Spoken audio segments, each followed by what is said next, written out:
Please don't cry.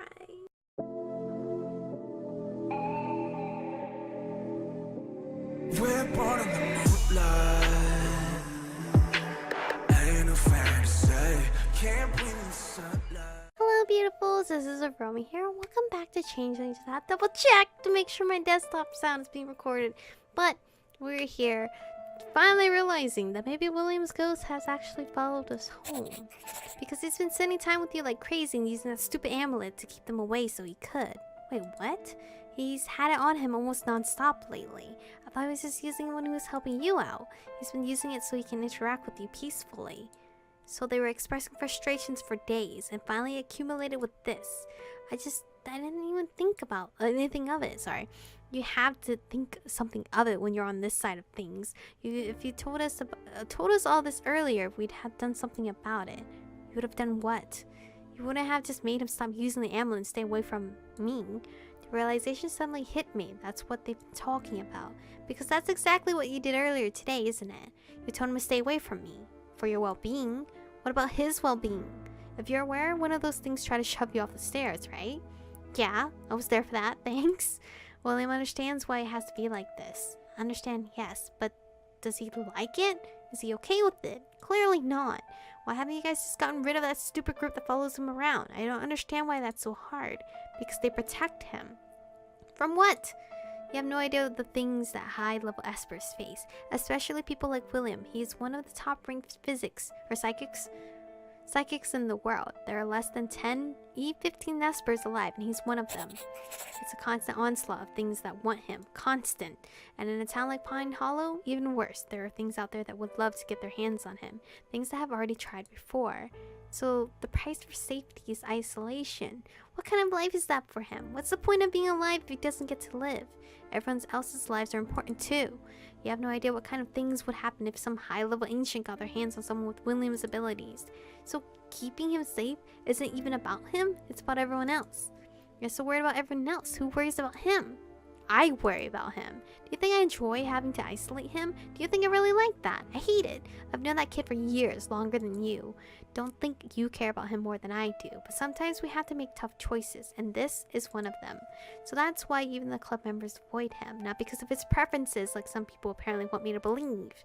That's just the rule, isn't it? Let William take the fall for everyone else, and the one time he tries to get close to someone, because it doesn't go well, it's all our fault for trying to just be friends. I know it wasn't your fault, and it wasn't William's either. But he's been responsible for numerous incidents here at school and around town. Because of his ghosts? That's not his fault. We know that, but it still makes things hard. Half of what Violet and I do is keep an eye on him. I've been working with him on controlling his abilities, and he's gotten better. But when he's under emotional stress, like things like what happened today happen. Because if you think that mess on the stairs was caused by spirits, you're mistaken. All that damage was pure William. And that isn't even the worst incidents he's caused. And no, he never means to.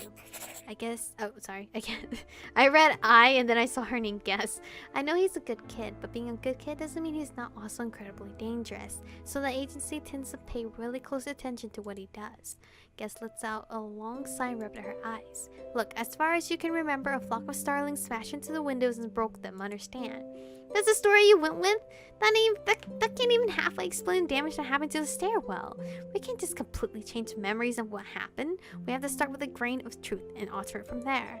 We couldn't come up with anything else. Those are some pretty angry starlings if they ripped the railing off the wall and tied it into knots. Violet's already fixed much of the damage. The story we came up with should be consistent with what's left behind. And it might be better if you keep your distance from William going forward. Seriously, you weren't to blame for what happened today, but you were definitely the catalyst. Because of you, he tried to live a normal life. And you're saying he has to live in isolation so he doesn't inconvenience anyone else. Inconvenience? Do you know how many students are hurt right now? And you would be dead if he hadn't been there to catch you. Which is just another way of saying he saved me. If you hadn't been around him in the first place, he wouldn't have had to. So I had to just abandon him like everyone else. That's not happening. It's for your own good and his and everyone else. No! If something happens to you, it'll just hurt him more. If I had to choose between hurting him by ignoring him and hurting him by being with him, then I'm going to choose the latter. Ugh, kids. This isn't a fairy tale where everyone gets a happy ending. That's the kind of tale I'm used to anyway. And if that's much of a problem, then do something about it. Isn't that your job? What do you think we are? We don't exactly go around catching ghosts and keeping them in ghost prison when they cause problems. Then what do you people do? Force stupid rules on people and make everyone miserable? Keep everyone in this town safe. At what cost? At the expense of whatever cryptic happens to have caused a little trouble this week. We're people too. I know that we're people too. Stop it. Oh shit, hi William. We both froze at the sound of William's soft voice. He was standing just inside the door of the library, looking utterly miserable. Where did he come from? How did he even get in there? Definitely not through the club. Stop fighting because of me. This isn't because of you, William. She's right. You should just stay away from me. I can't do that. I don't want people to argue because of me. That's not why we're arguing. I hurt people again. Oh no! William, please don't cry. I can't handle all these tears. I hurt people again. You saved me. Don't forget about that part. I shouldn't. I'm so sorry. Tears were streaming down his face. Oh, please, he doesn't. Tears were streaming down his face as he fled to the hall outside the club. I watched him vanish from sight, unsure what to do. Maybe this really was my fault. I was the one who reached out to him first. Maybe I should have just stayed away. I didn't even know anymore. An agonized scream cut through my self-pity like a knife. Guess then I shared a look, then bolted for the door. That was William. William was standing in the hall, clutching his abdomen as if in pain. Allie was a few feet away, looking startled. What happened? I don't know. I just came up and he was just standing there staring at the walls. Then he screamed. Guess grabbed William by the shoulders, trying to get him to look at her. William, what's wrong? They're gone. They're gone. All of them are gone. The window rattled violently as Guess drew him into her arms, stroking his hair just like a big sister. Calm down, sweetie. Who's gone? All of them. All the ones that followed me. They're... Oh my god, who killed them? His voice broke and he looked up at her, his expression so lost. It got to them. The ghost killer? Wait, it had wiped out his entire crew just now? But even so, how could he be so upset over that? The entire incident earlier was because of them. But again, those ghosts were with him since birth. So, girl, remember that. They were like his parents, technically. Though that didn't mean they should die, and William wasn't someone who would be glad about that. I didn't want this. I didn't want them to be destroyed forever. I know, come on. We need to get you somewhere safe. Guess led him away, leaving me and Allie in the hallway alone. I watched him go, feeling so far away and helpless. Man, I've never seen him like that. That thing that's killing spirits got his. Seems like it. Damn. How had it managed to show up back at the school right when everyone was distracted? I thought it had moved on to attacking spirits around town. Allie put an arm around me. Come on, let's get your stuff and get home. It's been a long day. I cannot argue with that. Everything had fallen apart so fast. Allie, was I wrong for trying to get to know him? For I don't know. You weren't wrong. Sometimes things like this happen. No one was wrong. It's just the way things are. This was just the way things are. It just meant this side of things sucked even more than I realized. It was amazing how few answers were to be found on my ceiling, no matter how long I lay in bed staring at it. I rolled over, hugging a pillow close to me as I stared at the window. I hadn't really let myself get distracted from my original purpose, hadn't I? Ghosts, ghost killers, weird drifters, William. None of those things were what I was supposed to be focusing on at all. And because I hadn't made any progress at all on the sleepwalking front. In fact, it kind of felt like everyone had forgotten about it entirely. Except now I was being pushed out of the rest of it in order to mind my own business, basically. And as much as I knew it was probably better for everyone that way, given what had happened. Ugh. I flopped on my back, pulling the pillow over my face. Meh. I flung the pillow away and reached next to the bed to grab my book bag. I fished around in it for my journal, but paused when something else fell out as well. Something wrapped in white paper. I carefully opened it up to find William's amulet, the one he used to keep his ghost away. When did he have time to put it in there? I lifted it carefully, holding it up to the light. It was pretty, definitely old, and there was something about it. It felt like it was vibrating faintly under my fingers. Magic? I had no idea, really. I didn't really know what magic felt like. But why would he give this to me? I picked up the paper, glancing over the neat writing on it. Oh! I want you to know that none of this was your fault. Oh, his handwriting is so cute. I knew better. I knew what I was doing would cause problems. It's just that for the first time in a really long time, I really wanted something. I wanted to spend time with you, to see your laugh, your smile, to hear your voice. So I pushed them away because it was the only way to make sure they didn't try to attack you.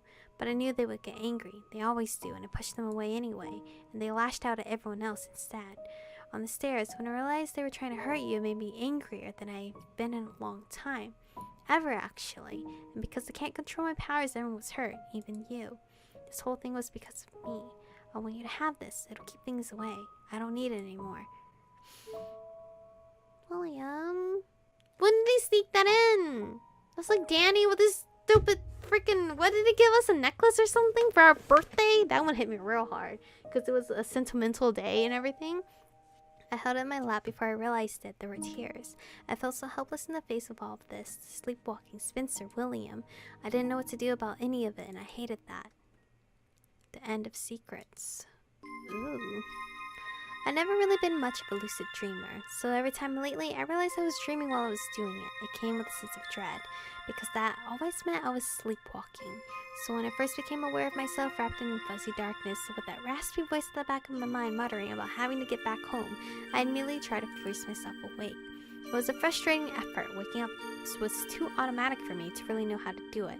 I just tried to grasp onto any sensation, anything at all, to use the anchor to the waking world. Beyond the veil of darkness, I had the vague sense of the familiar outlines of my room, and the strange sensation of another presence lifting their head and taking notice of me. A presence inside of my own mind. Shh. Sleep. Fuck no, I'm waking up. Her raspy voice switched to cooing softly, and for a moment the shadows closed back in. I was nearly lulled back to sleep. No!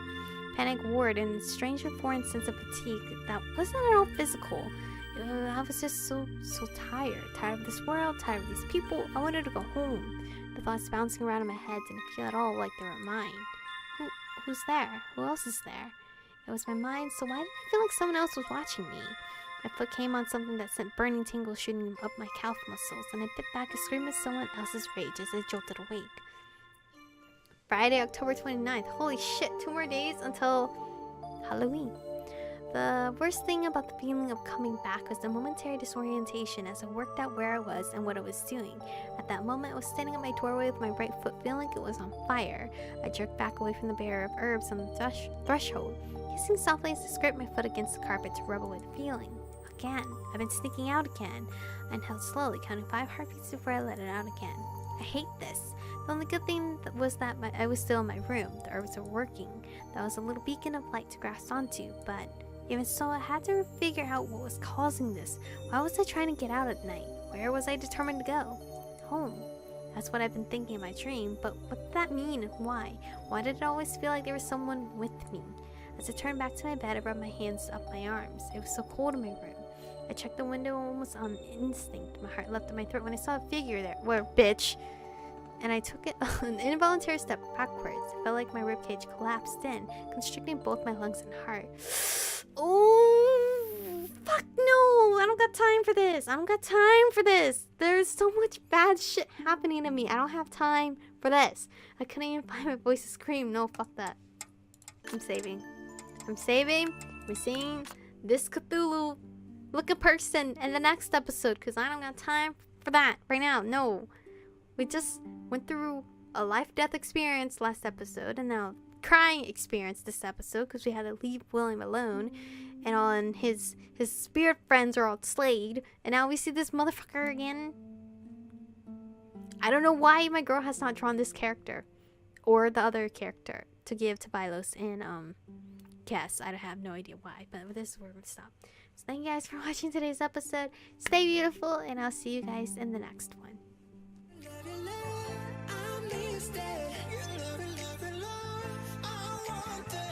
Touch it,